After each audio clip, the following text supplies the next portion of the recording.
Hello everyone.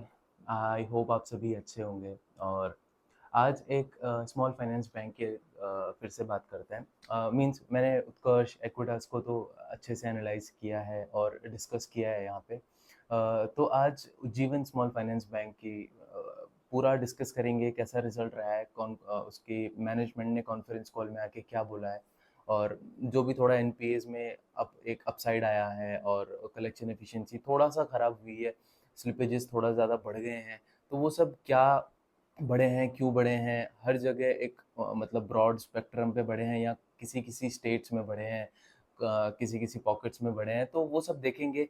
Management क्या कह रहा है, कब तक चीज़ें नॉर्मलाइज होंगी या नहीं होंगी, या क्रेडिट कॉस्ट और एनपीएस का क्या गाइडेंस है आगे जाके, तो उस सब के बारे में समझेंगे इस वीडियो में। से स्टार्ट करते हैं इसके रिजल्ट से।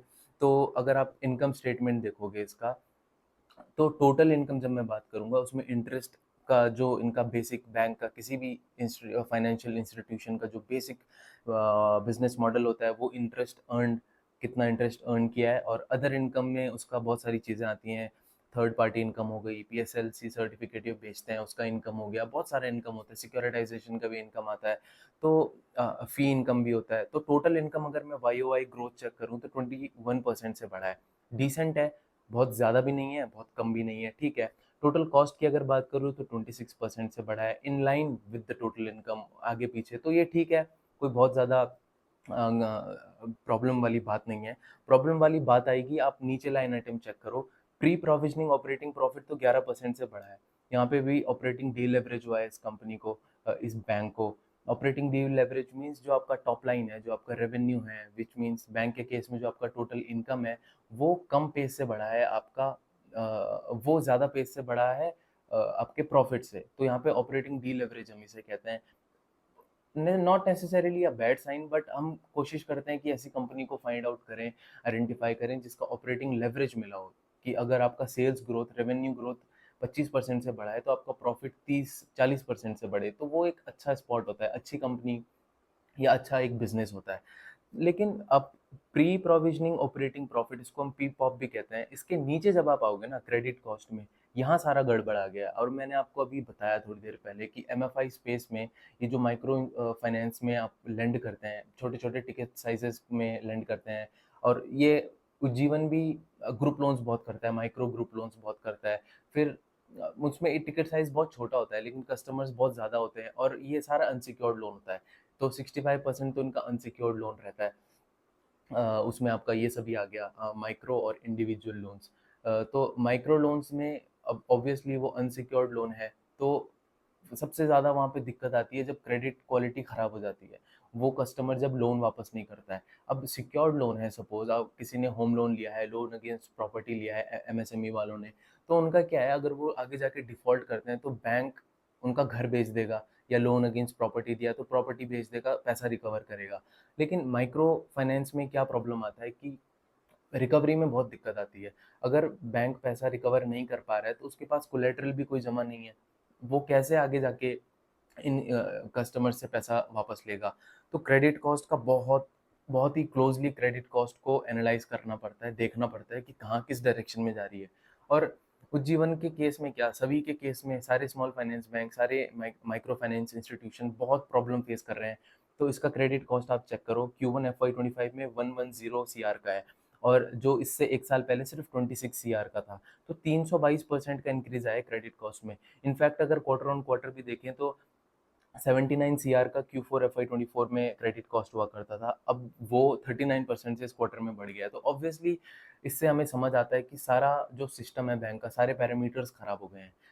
बैंक का पैरामीटर्स खराब होना मतलब रिकवरी में प्रॉब्लम आ रहा है, कलेक्शन में प्रॉब्लम आ रहा है, पैसा वापस नहीं कर रहे हैं जिन्होंने लोन लिया है। भले वो छोटे टिकट साइजेस में है, लेकिन इतने सारे कस्टमर्स को लोन दिया है, उसमें से आपके मैं आगे एनपीए और जीएनपीए की बात करूंगा, 2 पॉइंट समथिंग, 2.4 2.5 3 इसका जीएनपीए का फिगर आ चुका है। तो और एनएनपीए भी इसका पहले 0.1% हुआ करता था, वो आज की डेट में 0.4% पे आ गया है। देखा जाए तो इतना कोई घबराने वाली बात नहीं है, 0.4 कोई बहुत ज़्यादा नहीं होता है। लेकिन द फैक्ट इज़ कि आपका इंक्रीज़ तो हो ही रहा है ना एनपीए। आप कितना ही बोल लो कि among the peers we have the best NPA figures, but it still doesn't roll over the fact कि आपका एनपीए इंक्रीज हो रहा है। अब वो एक प्रॉब्लम है। क्रेडिट कॉस्ट आप चेक करो, मैंने जैसे आपको बताया इतना सारा क्रेडिट कॉस्ट बढ़ गया, उस वजह से क्या हुआ है, जो आपका नेट प्रॉफिट है वो 7% डिक्लाइन हुआ है अगर आप वाई ओ वाई चेक करेंगे, और 9% डिक्लाइन हुआ है अगर आप क्वार्टर ऑन क्वार्टर चेक करेंगे। फिर भी इस बैंक ने तो फिर भी मतलब एक स्टेबल नहीं बोलूंगा, लेकिन अगर कंपेयर करेंगे तब भी ठीक रिजल्ट दिया है। बाकियों के तो जैसे फ्यूजन वगैरह आप चेक करोगे तो उसका तो नेगेटिव में आया है प्रॉफिट। एटलीस्ट इसने अच्छा खासा प्रॉफिट तो पोस्ट किया है, 300 करोड़ का प्रॉफिट तो पोस्ट किया है।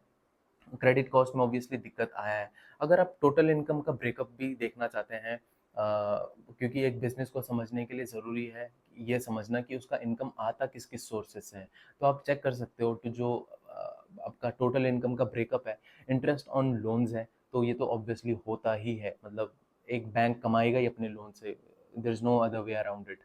और इंटरेस्ट ऑन इन्वेस्टमेंट्स और सिक्योरिटाइजेशन इनकम। सिक्योरिटाइजेशन बेसिकली क्या होता है, मैंने वैसे इसके ऊपर एक सेपरेट वीडियो बनाया है, लेकिन अगर सिक्योरिटाइजेशन आपको समझना है तो मोटा माटी आप ये समझो कि एग्जिस्टिंग लोन्स, आपके जो बुक पे लोन्स हैं, वो आपने किसी और सॉरी किसी थर्ड पार्टी को बेच दिए, वो जाके पीटीसी इन्वेस्टर्स को वो बेच देगा।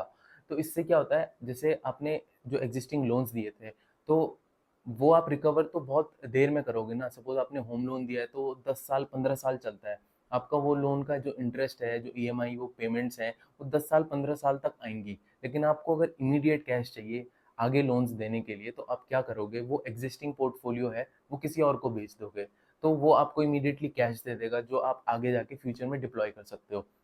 तो एक ये सोर्स होता है इनकम का। ये सिक्योरिटाइजेशन से बहुत ज़्यादा कुछ नहीं है, लेकिन थोड़ा बहुत इनका इनकम सोर्स है। बाकी प्रोसेसिंग फीस है, ये लोन प्रोसेसिंग फीस वगैरह जो भी होता है, तो ये सब इसमें प्रोसेसिंग फीस में आ गया। पीएसएलसी इनकम क्या होता है, सपोज जो यूनिवर्सल बैंक्स है, जो मैंने स्टार्टिंग में बात करी, एक्सिस हो गया, एचडीएफसी हो गया, इतने जितने ये कमर्शलाइज बड़े बड़े बैंक्स हैं, इनको मैंडेट होता है आरबीआई की तरफ से कि आपको 40% of your incremental lending should go into priority sector. वहाँ पे ही आपको लैंड करना है। आप 60% अपने हिसाब से कर सकते हो, लेकिन 40% तो आपको ये प्रायोरिटी सेक्टर में लैंड करना पड़ता है, which is defined by RBI. Farmers हो गए, छोटे छोटे ये माइक्रो फाइनेंस का सेगमेंट हो गया, रिन्यूएबल एनर्जी हो गया, सोलार प्रोजेक्ट्स हो गए, यहाँ पे आपको लैंड करना होता है। लेकिन अगर ये लैंड नहीं कर पाए 40%, तो इन पे पेनल्टी पड़ती है। तो पेनल्टी से बचने के लिए एक आरबीआई इनको अलाउ करता है कि आप दूसरे बैंक से, जिन्होंने अपना 40% का क्राइटेरिया पूरा कर लिया है पीएसएलसी का, प्रायोरिटी सेक्टर लेंडिंग का, आप उनसे खरीद सकते हो पीएसएलसी सर्टिफिकेट अपना 40% दिखाने के लिए। तो अब सिंस ये उज्जीवन का 65% तो माइक्रो फाइनेंस में है, which is a priority sector, तो इसको कोई प्रॉब्लम नहीं होता है अपना प्रायोरिटी सेक्टर लेंडिंग नॉर्म्स को मीट करने के लिए। तो ये क्या करता है, एडिशनल जो इस पे प्रायोरिटी सेक्टर सर्टिफिकेट्स पड़े हैं, ये जाके बेच देता है। किसको बेचता है, जिसको भी ज़रूरत होती है, कोई भी बड़े बैंक को ज़रूरत है अपना नॉर्म फुलफिल करने के लिए, उनको बेचता है, वहाँ से इनकम जनरेट करता है। बाकी इंश्योरेंस इनकम है, बैड डेट रिकवरी है, ट्रेजरी है, और बाकी मिसलेनियस इनकम में इनका AMC charges and all that है। बैड डेट रिकवरी मतलब आपका पहले कुछ लोन खराब हुआ है, आपने उसे राइट ऑफ कर दिया था, मीन्स आपने अपने जेब से पैसा डाल दिया था, चलो छोड़ो ये लोन नहीं आ रहा है, तो मैं अपनी जेब से भर देता हूँ इस लोन को, आगे जाके वो लोन रिकवर हुआ तो बैड डेट रिकवरी है। तो वो भी आपका इनकम में ही ऐड होता है, बिकॉज आपने अपनी जेब से उसका पैसा पहले दे दिया था। अब अब अब इस बैंक का फाइनेंशियल ओवरव्यू में देखते हैं, सारे इंपॉर्टेंट पैरामीटर्स को समझेंगे क्या चल रहा है इस बैंक के साथ। जब आप एनआईआई क्या होता है, नेट इंटरेस्ट इनकम, मतलब आपने कितना इंटरेस्ट कमाया, उसके अगेंस्ट आपने कितना इंटरेस्ट दिया अपने बोरोवर्स को, तो उसका जो डिफरेंस आप कमाते हैं वो होता है नेट इंटरेस्ट इनकम। ये बहुत इंपॉर्टेंट फिगर होता है किसी बैंक के लिए। तो ऑब्वियसली आप देखेंगे बढ़ता जा रहा है, which is a good sign.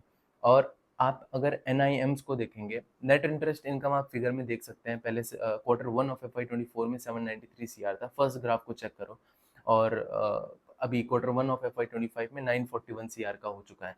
अब नेट इंटरेस्ट मार्जिन क्या होता है, जो आपका नेट इंटरेस्ट इनकम है divided by your average earning assets. ठीक है, अब कितने आपके एसेट्स हैं जो अर्न कर रहे हैं आपके लिए, जो पैसा कमा रहे हैं, तो उसमें मार्जिन में आपको एक फिगर मिलता है। अब इस कंपनी का मार्जिन, इस बैंक का मार्जिन अभी फिलहाल 9.3 है, पहले 9.4 था, उससे पहले कम था, 8.8 पे भी आ गया था बीच में। तो 9.3 है, आगे जाके कंपनी का गाइडेंस है कि हम 9 से तो ऊपर रहेंगे, 9 का तो हम एटलीस्ट मैच करेंगे। और ये निम्स का कंप्रेशन आगे जाके आ सकता है इस बैंक में, बट वो not necessarily it's a bad sign, because company क्या कर रही है, ये बैंक क्या कर रहा है, कि अपना जो अनसिक्योर्ड वाला पोर्टफोलियो है वो कम करते जा रहा है, और सिक्योर्ड वाला पोर्टफोलियो जहाँ पे ये कोलेटरल वाले लोन्स देते हैं एमएसएमई वाले स्पेस में, माइक्रो लैब हो गया, आपका अफोर्डेबल सेगमेंट हो गया, गोल्ड लोन हो गया, व्हीकल फाइनेंस हो गया, ये सब ऐसे हैं लोन्स जहाँ पे आपको एक कोलेटरल होता है, ये सिक्योर्ड लोन्स हैं। तो ये आप थोड़ा कम रेट पे देते हो क्योंकि आपके पास कुछ चीज़ गिरवी रख रहा है कस्टमर, और दूसरा अनसिक्योर्ड में कस्टमर कुछ गिरवी नहीं रख रहा है, तो आप अपना मुंह चाहा इंटरेस्ट उनसे ले सकते हो, 20-25% तक जाता है इसमें माइक्रो फाइनेंस में इंटरेस्ट, और सिक्योर्ड में थोड़ा कम ही होता है, 10-12%, 13% तक इसमें रहता है। और ये अपना बैंक क्या कर रहा है, डेलिबरेटली कोशिश कर रहा है क्योंकि इसको यूनिवर्सल बैंक बनना है, और यूनिवर्सल बैंक बनने के लिए अभी ये क्या कोशिश कर रहा है कि सपोज अगर सारा का सारा पोर्टफोलियो इनका अनसिक्योर्ड सेगमेंट में है, और जैसे अभी पूरा स्ट्रेस चल रहा है अनसिक्योर्ड सेगमेंट में, सारा पूरे इंडस्ट्री लेवल पे स्ट्रेस चल रहा है, तो इनको वो कंपनसेट करने के लिए कि ऐसे सिचुएशंस में इस फेज में हमको ज़्यादा दिक्कत ना आए, तो हमारा 40% पोर्टफोलियो एटलीस्ट सिक्योर्ड में भी होना चाहिए नेक्स्ट 2 ईयर्स में। मतलब नेक्स्ट फाइनेंशियल ईयर के एंड में 40% तक कर देंगे। अभी इनका 35% है जो उनका सिक्योर्ड पोर्टफोलियो है। उसमें क्या है, सिक्योर्ड पोर्टफोलियो धीरे धीरे धीरे धीरे पिछले 1 साल से 1.5 साल से बढ़ाते ही जा रहे हैं, तो उससे क्या हो रहा है, इनका जो निम्स में है वो थोड़ा आगे जाके भी कंप्रेशन आएगा, क्योंकि आप सिक्योर्ड में जो लेंडिंग कर रहे हैं वो आप 20-21% पे नहीं कर सकते हो, वो आपको कम रेट पे करना पड़ेगा, तो इस वजह से निम्स में आगे जाके कंप्रेशन आ सकता है। अब कॉस्ट टू इनकम की बात करेंगे तो कॉस्ट टू इनकम इसका होवर अराउंड कर रहा है 52 से 55 के बीच में, इसी में रह रहा है। और कॉस्ट टू इनकम मतलब होता क्या है कि आपने कितना इनकम जनरेट किया, उसके अगेंस्ट आपकी कितनी कॉस्ट लगी। 55% का है Q1 FY25 में, तो इसका मतलब ये है कि 55% of your entire income is consumed in cost, मतलब 55% तो आपका कॉस्ट ही लग गया है। और बहुत ज़्यादा मैं इसको नहीं कहूँगा, बिकॉज़ बैंक अभी एक्सपेंड भी कर रहा है, बैंक अपना पूरा आईटी का इंफ्रास्ट्रक्चर को भी अपग्रेड कर रहा है, और बहुत लोन ओरिजिनेशन सिस्टम भी इंट्रोड्यूस कर रहा है, बहुत खर्चा हो रहा है अभी बैंक के पास। कलेक्शन टीम भी बैंक ने अभी बढ़ाई है, बिकॉज़ ऑब्वियसली मैं आपको जैसे बता ही रहा हूँ कि स्ट्रेस चल रहा है, रिकवरी में बैंक्स को बहुत प्रॉब्लम आ रहा है। जो स्मॉल फाइनेंस बैंक हैं, माइक्रो फाइनेंस इंडस्ट्री में जितनी है, तो वो रिकवरी की टीम भी बढ़ा रहा है, जो घर घर जाके पैसा इकट्ठा करती है, पैसा वापस लाती है, जो कस्टमर्स डिफ़ॉल्ट कर रहे हैं अपने लोन्स के ऊपर, तो खर्चा थोड़ा बढ़ ही जाता है। तो उस केस में अभी 55% है। बाकी अगर आप expenses divided by average assets को देखेंगे तो 6.1 के अराउंड है। ये भी कोई बहुत कम भी नहीं है, बहुत ज़्यादा भी नहीं है। नेक्स्ट आप चेक करेंगे पीपॉप और एंड पीपॉप आरओए चेक करेंगे, तो एब्सोल्यूट फिगर्स में 458 था 1 साल पहले, अभी 510 सीआर है। और आरओए चेक करेंगे तो सिर्फ पी पॉप का आरओए चेक करेंगे, लेकिन ये थोड़ा एक मतलब मिसलीडिंग फिगर होता है। आपको पी पॉप का आरओए क्यों चेक करना है, आपको पी पॉप के बाद तो सबसे इंपॉर्टेंट आपका प्रोविजनिंग वाला फिगर आता है ना, आपकी क्रेडिट कॉस्ट वाला फिगर आता है, तो वहाँ पे आप आरओए चेक करो। पी पॉप का आरओए चेक करने से कोई फायदा होता नहीं है, बट फिर भी आप देख लो 4.9% है। पी पॉप का आरओए भी डिक्लाइनिंग कर रहा है, तो not a good sign for a bank और फॉर एनी फाइनेंशियल इंस्टीट्यूशन। बाकी आप पैट एंड आरओई का फोर्थ ग्राफ चेक करो। पैट आप एब्सोल्यूट फिगर्स में देखो तो 324 से 301 सीआर तक आ गया है, कम हुआ है। अभी मैंने इनकम स्टेटमेंट में भी आपको ये फिगर बताया था। बाकी आप आरओई अगर चेक करो, आरओई में भी कांस्टेंट डिक्लाइन है। 29% हुआ करती थी, अभी 20% आ गई है। बट यहाँ पे भी थोड़ा एक कैच ये है कि ये जो 29% था ना, ये कोविड के बाद का फिगर है। कोविड के बाद एकदम जो पेंट अप डिमांड होती है कि आपने बहुत टाइम तक लोन नहीं दिए हैं, जिनको लोन चाहिए वो लोन के लिए इधर उधर हाथ पैर मार रहे थे, तो बहुत सारे इंस्टीट्यूशंस ने आके उस समय लेंडिंग करी है अच्छी, तो उसमें से उत्कर्ष भी था, और काफ़ी ज़्यादा लोन दिए, काफ़ी ज़्यादा रिकवरी भी अच्छी थी कोविड के जस्ट इमीडिएट वाले फेज में। तो आरओई इनका बहुत ज़्यादा आया था क्योंकि प्रॉफिट ज़्यादा आ रहा था। अब आरओई क्या होता है, net profit divided by your equity. जितना नेट प्रॉफिट ज़्यादा उतना आपका आरओई ज़्यादा। अब आरओई इस बार कम क्यों आया है, 20.9% क्यों आया है, क्योंकि आपने चेक किया होगा, मैंने जैसे आपको बताया कि पैट ही कम हो गया है, 324 से 301 का पैट आ गया है, तो ऑब्वियसली उसके हिसाब से आपका इक्विटी तो मोर और लेस सेम ही है ना, और उस हिसाब से आप देखो तो आपका आरओई में भी कंप्रेशन आया है। इसीलिए जैसे नेट प्रॉफिट का फिगर बिगड़ता है, तो आपका सिर्फ नेट प्रॉफिट नहीं बिगड़ रहा है, आपका आरओई का नंबर भी बिगड़ रहा है, आपका आरओई का नंबर भी बिगड़ रहा है। और नेट प्रॉफिट कम क्यों आया है, बिकॉज आपके एनपीएस बढ़े हैं। अब एनपीएस क्यों बढ़े हैं, बिकॉज आपकी रिकवरी खराब हुई है। रिकवरी क्यों खराब हुई है, कलेक्शन खराब हुआ है। तो सबसे ये सारे इंटरलिंक्ड होते हैं। तो सबसे पहले आपको इमीडिएटली अगर आपको देखना है कि कोई बैंक कैसा कर रहा है, कोई फाइनेंशियल इंस्टीट्यूशन कैसा कर रहा है, तो आप कलेक्शन एफिशिएंसी चेक करो, पोर्टफोलियो एट रिस्क चेक करो। अगर यहाँ पे सबसे अर्ली साइंस होता है, क्योंकि जो एनपीए है, नेट प्रॉफिट है, ये तो एक आउटकम है। अगर आपकी कलेक्शन ठीक है तो आपका नेट प्रॉफिट वगैरह ये सब ठीक रहेगा, एनपीए वगैरह ठीक रहेगा। तो आपको पता कैसे चलेगा? जैसे ही कलेक्शन खराब हुआ, जैसे ही आपका मतलब इनपुट अगर खराब हो रहा है तो आउटपुट अपने आप ही खराब होगा। अब आउटपुट खराब होने का वेट मत करो, आप पहले ही देख लो कि पोर्टफोलियो एट रिस्क कितना है, ऐसे में मेंशन जो स्पेशल मेंशन अकाउंट्स होते हैं वो उसमें कैसा ट्रेंड है। और मैं आगे आपको दिखाऊंगा कि पोर्टफोलियो एट रिस्क और एसएमए का ट्रेंड भी बढ़ता जा रहा है। तो वो जितना बढ़ेगा, आगे जाके एनपीए और जीएनपीए में भी उतना रिस्क आएगा। तो आपको एक पहले इंडिकेशन मिल जाएगा कि आगे जाके कैसे करने वाला है। तो आप थोड़ा मतलब जितने भी इन्वेस्टर्स हैं, थोड़ा सा एक आपके पास एज रहेगा अगर आपके पास एक नॉलेज है इस चीज़ की। बाकी ईपीएस चेक करो, ईपीएस इतना इंपॉर्टेंट नहीं है, आप देख सकते हैं अपने ग्राफ्स पे। और नेटवर्थ और बुक वैल्यू पर शेयर चेक करो। बुक वैल्यू पर शेयर अभी रिवर्स मर्जर हुआ था इसका होल्डिंग एंटिटी के साथ, तो थोड़ा सा बुक वैल्यू पर शेयर भी इसका बढ़ गया था। तो नॉट दैट इम्पॉर्टेंट, बट फिर भी आप देख सकते हैं, मैंने आपको बताया। अब हम एक एसेट क्वालिटी के ऊपर डिस्कशन करते हैं। बहुत इंपॉर्टेंट ये वाला सेगमेंट है, इसको बहुत अच्छे से आप देखना, मैं आपको सब समझाता हूँ क्लियरली।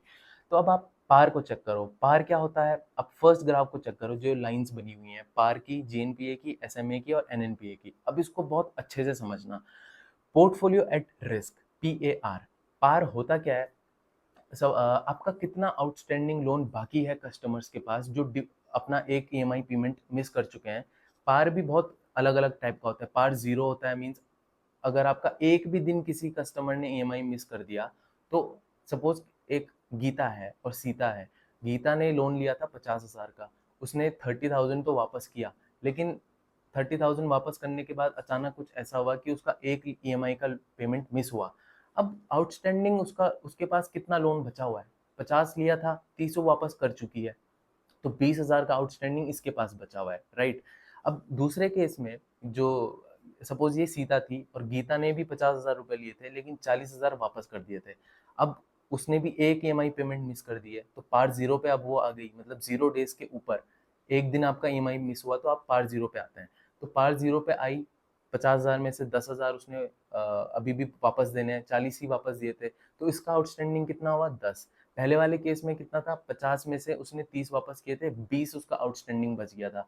तो 20,000 पहले वाले ने वापस करने हैं सीता ने, 10,000 अभी गीता ने वापस करने हैं। तो टोटल आउटस्टैंडिंग कितना हुआ दोनों कस्टमर्स को मिला के?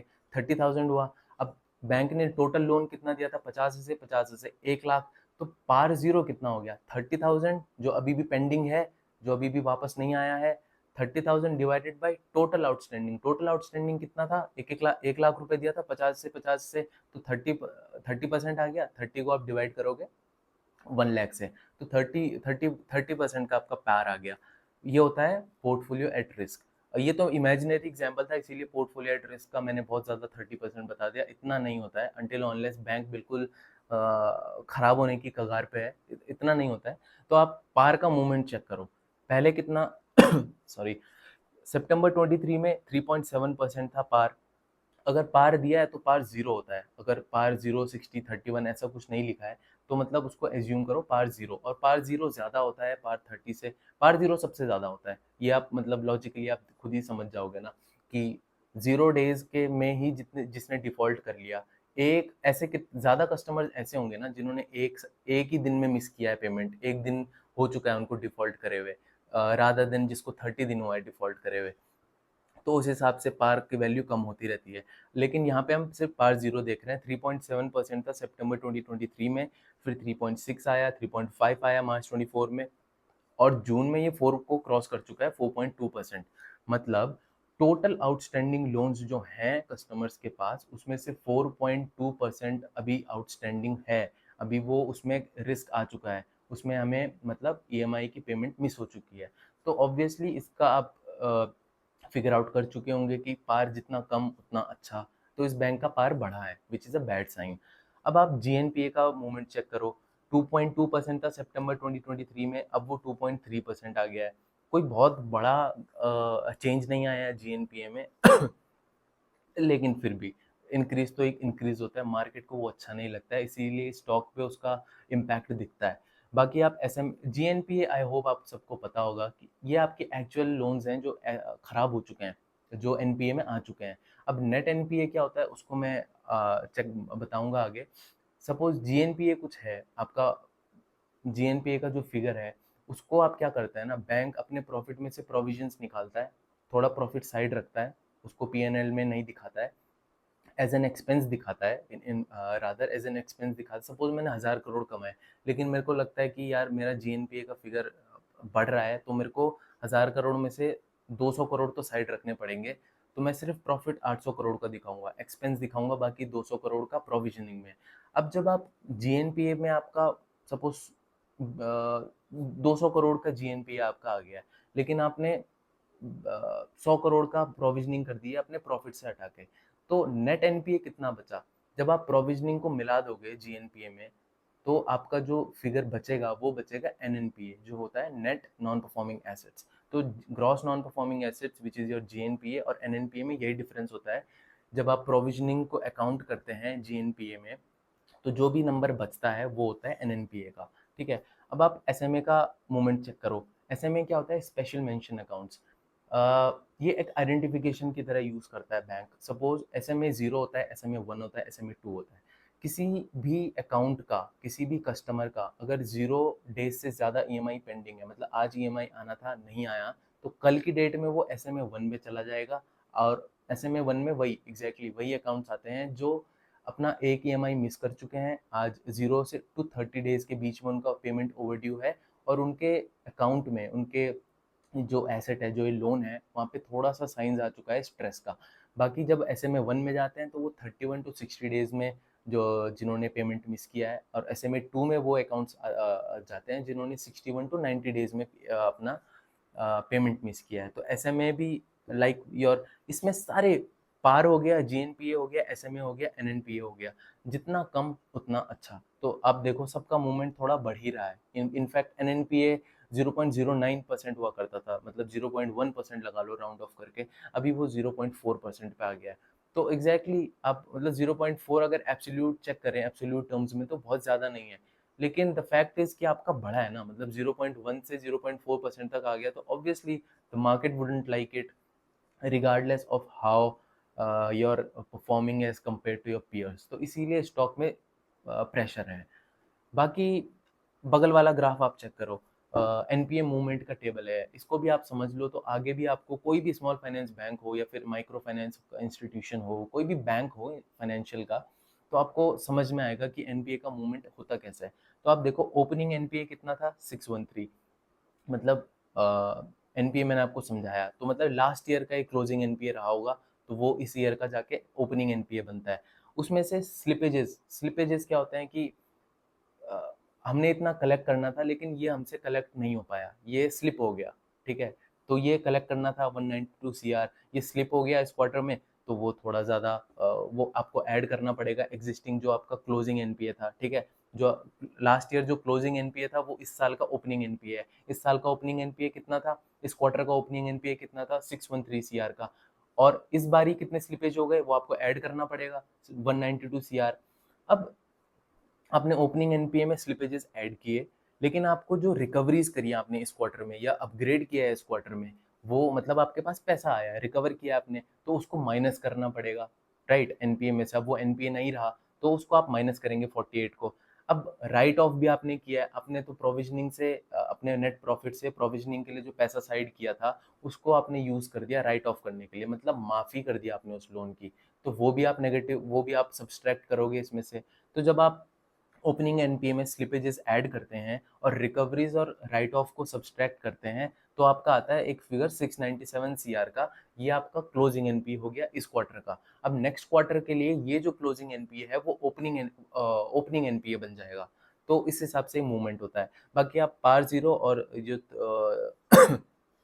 तीसरा ग्राफ बचा है वो भी चेक कर लो एक बार। पार जीरो और जीएनपीए का सेगमेंट में सेगमेंट वाइज डिस्ट्रीब्यूशन है। एमजीएल मतलब माइक्रो ग्रुप लोन्स, और आईएल मतलब माइक्रो ग्रुप लोन्स। मैंने आपको पहले भी बहुत वीडियोस में बताया है कि किसी इंडिविजुअल को लोन नहीं मिलता है इसमें, गांव की 4 औरतों को कंबाइंड एक ग्रुप लोन दिया जाता है, फिर वो उनको देखा जाता है कि उसमें से ऐसे बहुत सारे ग्रुप्स को लोन बांटा है ऑल ओवर इंडिया, सपोज इस उज्जीवन ने, तो वो देखेगा कि इस ग्रुप में भी कौन कौन से कस्टमर्स हैं जो बार बार लोन ले रहे हैं, बार बार लोन रीपे कर रहे हैं, मतलब उनका क्रेडिट क्वालिटी अच्छा है उन कस्टमर्स का। तो वो उनको क्या करता है फिर, अगर वो 2-3 साइकिल कंप्लीट करते हैं अपने लोन की, तो वो बोलता है कि यार अब आपको कस्टमर, आप एक अच्छे कस्टमर हो, बार बार अपना लोन लेके वापस करते हो, आपने कभी डिफॉल्ट नहीं किया है और टाइमली आपका ईएमआई पेमेंट आता है, तो अब आपको हम ग्रुप लोन नहीं देंगे। अब आपको अगर अपना बिजनेस आगे बढ़ाना है तो आपके लिए अच्छी बात यह है कि अब हम आपको, पहले जो ग्रुप लोन में 40,000 का टिकट साइज होता था, लेकिन अब हम आपको इंडिविजुअली 50-60 हज़ार का लोन देने को रेडी हैं, क्योंकि आपको, हमें आप पे भरोसा है, आपका एक विंटेज प्रोफाइल हो चुका है, आप अच्छे हो, आपका लोन टाइमली वापस आता है। तो कस्टम बैंक के लिए क्या खास अच्छी बात है इसमें, कि उसको कस्टमर को एक्वायर करने के लिए कोई एडिशनल कॉस्ट नहीं लगता है, ढूंढना नहीं पड़ता है। और दूसरा, उसको एक प्रोटेक्शन होता है कि हाँ यार, इसने पुराने लोन टाइमली वापस किए हैं तो ये नया लोन भी वापस कर देगा, और टिकट साइज भी आप बढ़ा सकते हैं इसमें। तो आप, बैंक के लिए भी अच्छा है, कस्टमर्स के लिए भी अच्छा है। तो इंडिविजुअल लोन में इसके ऐसे कस्टमर्स आते हैं। और बाय द वे, जो जीवन का है, उसका इंडिविजुअल लोन वाला सेगमेंट बहुत अच्छे से वो स्केल अप कर रहे हैं, 40% का इसमें ग्रोथ आ रहा है इस टाइम पे। तो आप पार जीरो का मूवमेंट चेक करो। पार जीरो, अगर एमजीएल और आईएल की बात करेंगे, कंबाइंड इन्होंने लिखा है, तो 3.9% पार जीरो है, मतलब 3.9% of the outstanding loans of MGL plus IL are at risk, portfolio at risk. अब आप एमएसएमई में भी सेम चेक कर सकते हैं, जीएनपी और पार जीरो का फिगर। एमएसएमई में इनका ज़्यादा इसीलिए है क्योंकि इन्होंने, इनका जो आधा एमएसएमई का पोर्टफोलियो है वो इन्होंने 2 साल पहले से ही शुरू किया है, और जो आधा है वो 2 साल से भी और पहले का है। तो ओल्ड पोर्टफोलियो में इनका शुरू से ही स्ट्रेस आ रहा था, अब वो स्ट्रेस धीरे धीरे कम हो रहा है, इसीलिए आपको एमएसएमई में ये चीज़ें थोड़ा ज़्यादा दिखेंगी, पार भी ज़्यादा दिखता है, और जीएनपीए भी काफ़ी ज़्यादा दिख रहा है, मतलब 8.8% का जीएनपीए। तो धीरे-धीरे कंपनी का, अभी उन्होंने, मैनेजमेंट ने ये बोला है कि हमारा जो नया 2 साल पुराना एमएसएमई का पोर्टफोलियो है, जो आधा है, 50% है ऑलमोस्ट, वो उसमें ज़्यादा स्ट्रेस के साइंस नहीं है, एनपीए राइज़ नहीं कर रहे हैं, लेकिन जो पुराना है उसका भी ये लेगेसी में प्रॉब्लम्स फेस कर रहे हैं, और वही रिफ्लेक्ट हो रहा है हायर पार और हायर जीएनपीए में। बाकी अफोर्डेबल हाउसिंग में भी आप देखो थोड़ा ज़्यादा ही है। फिग में क्या होता है इनका, ये फिग में कॉर्पोरेट्स को लोन देते हैं, फाइनेंशियल इंस्टीट्यूशन ग्रुप्स लेंडिंग कहते हैं इसे, फिग लेंडिंग। तो ये एमएसएमईज को, एनबीएफसीज को लोन देते हैं आगे जाके, जो एनबीएफसीज एमएसएमई को लोन करती हैं, व्हीकल फाइनेंस में जाती हैं, तो ये उनको लोन्स प्रोवाइड करते हैं। और 95% लोन ये ऐसे प्रोवाइड करते हैं एफआईजी में, जो कॉर्पोरेट्स ऐसे हैं जिनका ए प्लस रेटिंग है, ए नेगेटिव और ए स्टेबल रेटिंग जिनका है। तो फिग वाला सेगमेंट भी इनका बहुत अच्छे से स्केल अप कर रहा है, और ये डिलिबरेटली कर भी रहे हैं, बिकॉज उनको अपना सिक्योर्ड वाला जो एलोकेशन है वो 40% of the total outstanding loans करना है नेक्स्ट ईयर के एंड तक। तो वो मैंने आपको पहले भी बताया, और इस वजह से निम्स में आगे जाके थोड़ा प्रेशर आ सकता है, उस चीज़ को भी आप ध्यान रखिएगा। बाकी इसको ग्रॉस एडवांसेस को भी एक बार देख लो कहाँ कहाँ पे। माइक्रो ग्रुप लोन्स में इनका 52% एलोकेशन है, इंडिविजुअल लोन्स में इनका 17% एलोकेशन है, और माइक्रो ग्रुप लोन्स और इंडिविजुअल लोन्स दोनों ही अनसिक्योर्ड लोन्स हैं। बाकी आप एमएसएमई, अफोर्डेबल, फिग लेंडिंग और अदर्स में जाओगे, ये सिक्योर्ड हैं, लेकिन इनका पोर्टफोलियो का एलोकेशन आप देखो कम है। एमएसएमई सिर्फ 5% है, और अफोर्डेबल हाउसिंग 17% है। ये भी बहुत, देखो आप देखो वाई वाई ग्रोथ 42% का चल रहा है अफोर्डेबल हाउसिंग में, और फिग लेंडिंग में भी 48% का चल रहा है। इंडिविजुअल लोन्स में आप देखो 42% का ग्रोथ चल रहा है। तो ये इसका ओवरऑल था। अब मैं इसको, 2-3 चीज़ें मैंने लिखी हैं थोड़ा समझने वाली हैं इस बैंक के लिए। एक तो मैंने एमएफआईएन का पहले भी बताया था, कुछ गार्ड रेल्स आई हैं कि आप एक कस्टमर को अनसिक्योर्ड स्पेस में 2 लाख से ज़्यादा उसके पास लोन नहीं होना चाहिए, सब मिला के, चाहे उसने 3 लेंडर से लिया है, चाहे 4 लेंडर से लिया है। 4 लेंडर से लिया है तो आप 50-50 हज़ार दे दो, कोई दिक्कत नहीं है, लेकिन 2 लाख से ज़्यादा एक कस्टमर के पास लोन नहीं होना चाहिए, उसके ऊपर इतना कर्जा नहीं होना चाहिए, ओवर लेवरेजिंग नहीं होनी चाहिए, और एक कस्टमर मैक्सिमम 4 लेंडर से पैसा ले सकता है। ये गार्ड रेल्स आई हैं, क्योंकि ऑब्वियसली मैं बता रहा हूँ 2-3-4 क्वार्टर से एमएफआई के कस्टमर्स के स्पेस में बहुत ज़्यादा स्ट्रेस आ रहा है, तो उसको मैनेज करने के लिए ये गार्ड रेल्स लगाई हैं एमएफआईएन ने, जो इनकी इंडस्ट्री बॉडी है। तो इससे कंपनी का कहना है कि ये है कि आगे जाके थोड़ा ग्रोथ म्यूटेड रहेगा, और इन्होंने गाइडेंस भी चेंज किया है, और वो चीज़ मुझे भी पसंद नहीं आई। गाइडेंस कंपनी ने चेंज किया है, तो उसमें ग्रोथ का गाइडेंस भी चेंज कर दिया इन्होंने, आरओई का गाइडेंस भी चेंज कर दिया, कम किया है, चेंज फॉर द गुड नहीं किया है, चेंज फॉर द वर्स किया है, और क्रेडिट कॉस्ट का भी गाइडेंस इन्होंने चेंज कर दिया है। बाकी कंपनी का ये कहना है कि H1 FY25 के बाद नॉर्मलसी आ जाएगी, नॉर्मलाइज हो जाएगा ये पूरा सिनेरियो, एनपीए का जो भी है। 2 पॉइंट, अभी मैंने जीएनपीए कितना बताया था आपको, 2.3% का। कंपनी कह रही है कि 2.7 2.8% तक ये मैक्सिमम जाएगा, उसके बाद पीक आउट कर जाएगा ये। तो उसको भी आपको ध्यान देना है अगर आप इन्वेस्टिंग का सोच रहे हैं इस कंपनी में। बाकी West Bengal, Tamil Nadu, Karnataka, Bihar, UP and Maharashtra, यहाँ पे ये मेच्योर मार्केट्स हैं इस कंपनी के लिए, इस बैंक के लिए, और 60% एलोकेशन इस कंपनी का एक्सपोजर इन स्टेट्स में जो मैंने अभी बताया। तो यहाँ पे अब इंक्रीमेंटल एनपीए कंपनी कह रही है कोई बहुत ज़्यादा एनपीए का मूवमेंट नहीं होने वाला है, ये मेच्योर मार्केट्स हैं, यहाँ पे कोई ज़्यादा स्ट्रेस नहीं है। लेकिन जहाँ पे स्ट्रेस है वो कौन कौन से स्टेट्स हैं, वो हो गए आपके पंजाब, उड़ीसा, केरला, राजस्थान और कर्नाटक, हाँ यस, केरला, राजस्थान, हरियाणा, पंजाब, उड़ीसा एंड राजस्थान। यहाँ पे एनपीए में एक प्रेशर आ रहा है, और पंजाब और हरियाणा में तो सॉरी, जैसे मैंने आपको बताया कि फ्यूजन के केस में भी बताया था, वो कर्जा मुक्ति अभियान चल रहा था, बहुत सारे लोग जुड़े और डेलिबरेटली उन्होंने पैसा वापस नहीं किया, थिंकिंग कि इलेक्शन के टाइम पे कर्जा माफ हो जाएगा हमारा, तो हम क्यों वापस करें। तो सारे कस्टमर्स को वहाँ पे रिस्क आ गया, कस्टमर प्रोफाइल में रिस्क आ गया, और जितना भी बैंक एक्सपोजर है Punjab Haryana side, in fact UP के भी सर्टेन पॉकेट्स ऐसे हैं, वो अलीगढ़ साइड वाली जो बेल्ट है, फिरोजाबाद, आगरा साइड वाली, वहाँ पे भी कुछ कस्टमर्स ऐसे हैं जिनको कर्जा मुक्ति अभियान के चलते उन्होंने लोन वापस नहीं किया, थोड़ा प्रॉब्लम आ रहा है वहाँ पे एनपीए का। तो आगे जाके इन स्टेट्स में भी प्रॉब्लम आएगा, और मैंने पहले भी वीडियोस में बताया कि 2-4 स्टेट्स मुझे ऐसे मिले, ये उड़ीसा, राजस्थान, केरला, यहाँ पे ऐसे स्टेट्स मिले हैं, ये मुझे, ये बहुत कॉमन है, हर बैंक, हर माइक्रो फाइनेंस इंस्टीट्यूशन आके कह रहा है कि इन स्टेट्स में हमको प्रॉब्लम आया है। बाकी एनपीए, जीएनपीए पीक आउट कर जाएगा 2.7 2.8% पे, मैनेजमेंट ने ऐसा कहा है, मतलब मेरा कोई पर्सनल इंसाइट नहीं है ना कि, और ना ही मैं ये कह रहा हूँ कि ऐसा होगा ही होगा, we will just have to check it out. जैसा बैंक कह रहा है कि H1 के बाद मतलब एक और क्वार्टर प्रॉब्लम रहेगा, उसके बाद चीज़ें नॉर्मल हो जाएंगी। तो अगर आप एलोकेशन करने का भी सोच रहे हैं इस बैंक में, तो मतलब मैं आपको ऑब्वियसली एक डायरेक्ट बाय सेल एडवाइस नहीं दे सकता हूँ, बिकॉज मेरे को आपका कोई क्रेडिट प्रोफाइल नहीं पता है, आपका रिस्क प्रोफाइल नहीं पता है राधा, तो मैं उस हिसाब से, आपको टाइम होराइजन नहीं पता है, कुछ नहीं पता है, तो मैं डायरेक्ट नहीं दे सकता हूँ। बट फॉर मी, मैं कोशिश करूंगा कि इसको एक और क्वार्टर और चेक करूं, अगर चीज़ें एक्चुअली नॉर्मलाइज होती हैं like the management is saying, तो एक सेंस बनता है कि इसमें थोड़ा एक्सपोजर बनाने का, एकदम सारा पैसा नहीं डालना है, थोड़ा और थोड़ा एक्सपोजर बनाना है। ऑब्वियसली वो एक रिस्की एक्सपोजर होगा, बिकॉज नहीं पता ना क्वार्टर थर्ड में क्या होने वाला है। क्वार्टर थर्ड में अगर और अच्छा करता है बैंक, थोड़ा और एक्सपोजर बनाएंगे, इस तरीके से एक, अब मतलब पर्सनली मैं ऐसे इन्वेस्ट करता हूँ, एक साथ सारा पैसा नहीं डालता हूँ, क्योंकि रिस्क डाइवर्सिफाई हो जाता है आपका। बाकी बाकी सारा मैंने इंपॉर्टेंट आपको बता दिया है इसमें, कुछ बचा नहीं है। बाकी इसकी गाइडेंस चेक करते हैं। अब लास्ट चीज़ होगी है गाइडेंस। अब मैं अब आपको बताऊंगा गाइडेंस में जो इन्होंने पिछले क्वार्टर में गाइडेंस दी थी, एक 3 महीने पहले जो गाइडेंस दी थी, और 3 महीने बाद आज की डेट में जो गाइडेंस दे रहे हैं उसमें कितना फ़र्क है, और इसीलिए ये चीज़ मार्केट को पसंद नहीं आती है, स्टॉक इसीलिए पिटता है। अब मैं आपको बताता हूँ पहले इनकी गाइडेंस क्या हुआ करती थी, आप स्क्रीन पे चेक करो, जो 3 महीने पहले इन्होंने गाइडेंस दी थी FY25 के लिए। यहाँ पे ग्रॉस लोन बुक ग्रोथ इन्होंने कहा था 25% से हम ग्रो करेंगे, और क्रेडिट कॉस्ट हमारा जो होगा वो 1.4 to 1.5% का आएगा। क्रेडिट कॉस्ट मतलब आपका जो खराब हो रहे हैं आपके लोन्स, उसमें आपको कितना पैसा देना पड़ रहा है, सिंपल सिंपल अगर बहुत लेमन टर्म्स में समझना है, तो जितना क्रेडिट कॉस्ट कम रहेगा उतना अच्छा है बैंक के लिए। अब डिपॉजिट्स की बात करो तो उन्होंने कहा था कि in line with asset growth, जिस हिसाब से हम एसेट को ग्रो करेंगे, मतलब लोन्स को ग्रो करेंगे, उसी हिसाब से हमारे डिपॉजिट्स भी ग्रो होंगे। अब डिपॉजिट का इंपॉर्टेंस इसीलिए यहाँ पे इतना है कि डिपॉजिट होते हैं लो कॉस्ट ऑफ फंड्स।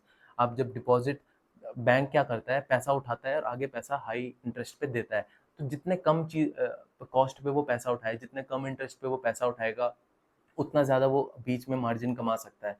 तो कम सोर्स, जो लो कॉस्ट ऑफ फंड्स होते हैं वो होते हैं savings accounts and current account. Current account में तो कुछ देना ही नहीं पड़ता है बैंक को, सेविंग अकाउंट पे भी बैंक एक कम पैसा देता है, बहुत ज़्यादा नहीं देता है। तो कोई भी बैंक, कोई भी फाइनेंशियल इंस्टीट्यूशन कोशिश करता है कि उसका कासा का जो रेशियो है वो ज़्यादा से ज़्यादा रहे, ताकि उसका जो कॉस्ट ऑफ फंड्स है वो मेंटेन रहे, तो कासा इस टाइम पे बैंक का है 25.6 और लास्ट क्वार्टर में था 26.5, तो कासा में भी डिप आया है, तो उससे भी कॉस्ट ऑफ फंड बढ़ता है। और करंटली कॉस्ट ऑफ फंड है बैंक का 7.5% और निम्स है बैंक का 9.3, एज आई साइड मैंने वो बता दिया है। बाकी रेशियोज का गाइडेंस पहले इस बैंक का हुआ करता था 9%। निम्स का गाइडेंस इसने दिया था, निम्स का गाइडेंस अभी भी चेंज नहीं किया है, सेम रखा है और करंटली 9.3 पे है निम में। जो इसका एक्चुअल फिगर है, गाइडेंस 9 से ऊपर का ही है। आरओई का पहले 22% था, ठीक है। अब आपने यहाँ पे देख लिया एसेट डिपॉजिट्स और रेशियोज का गाइडेंस। अब आप इसको शिफ्ट करो 25 वाले, अब इसने मतलब 3 महीने बाद जो आके गाइडेंस अपना रिड्यूस किया है उसको चेक करो। अब ग्रॉस लोन बुक का जो गाइडेंस इन्होंने 25% का दिया था, अब 20% का कर दिया है। और क्रेडिट कॉस्ट का जो गाइडेंस 1.4 टू 1.5 दिया था, वो 1.7 कर दिया है। तो आप खुद बताओ, खुद सोच के बताओ, अगर मैनेजमेंट ने खुद आके गाइडेंस कम किया है, तो is it a bad sign और a good sign? It's obviously a bad sign. इसका मतलब क्या है कि बैंक अभी ग्रोथ पे फोकस नहीं कर रहा है, बैंक फोकस कर रहा है अपने एनपीएस वगैरह को, कलेक्शन वगैरह को इम्प्रूव करने के लिए। और this is a story with every single bank in the world. अगर आपका क्रेडिट क्वालिटी खराब होता है, कलेक्शन खराब होता है, एनपीएस बढ़ते हैं, तो सबसे पहले आपको प्रेशर आता है कि भैया ग्रोथ को छोड़ो, ग्रोथ को मारो गोली। अभी हमारा अपने एग्जिस्टिंग बुक हमको सही करनी है। और सारा मेहनत, सारा टाइम, सारे रिसोर्सेज बैंक बुक को सही करने में लगा देता है, अपने एग्जिस्टिंग लोन्स को सही करने में लगा देता है। और उसका जो ध्यान होता है वो ग्रोथ से हट जाता है। सेम इस बैंक के साथ हुआ है और इसीलिए ये बैंक का स्टॉक पिटा है। यही रीज़न है और कोई रीज़न नहीं है। बाकी डिपॉजिट्स तो उनका अभी भी वही है कि जिस हिसाब से हमारा एसेट का ग्रोथ होगा, लोन्स का ग्रोथ होगा, वैसे ही डिपॉजिट होगा, मतलब 20% के अराउंड ही डिपॉजिट ग्रो करेंगे। और रेशियोज निम्स का तो मैंने बोला 9% अभी भी इनका है, लेकिन आरओई का इनका देखो 22% का इन्होंने गाइड किया था 3 महीने पहले, अब ये गाइड कर रहे हैं 20% का। तो गाइडेंस भी कम किया है इस बैंक ने। अब हमको क्या देखना है, की मॉनिटरेबल यहाँ से क्या हो सकता है? आपको देखना है पार का ट्रेंड क्या हो रहा है, आपको देखना है एसएमईज का ट्रेंड क्या हो रहा है, आपको देखना है जो डेलिंक्वेंट इसका इसका एसेट्स हैं, जो डेलिंक्वेंट कस्टमर्स हैं, वहाँ पे कलेक्शन एफिशिएंसी कितनी है। बिकॉज नॉन डेलिंक्वेंसी में तो अभी भी 99 पॉइंट समथिंग, 99.99% से ऊपर ही है, लेकिन डेलिंक्वेंट में इनका कम है। 98% इनकी कलेक्शन एफिशिएंसी आ गई है ओवरऑल अगर मैं देखूँ। और एमएसएमई में तो 89% की कलेक्शन एफिशिएंसी है एमएसएमई वाले स्पेस में।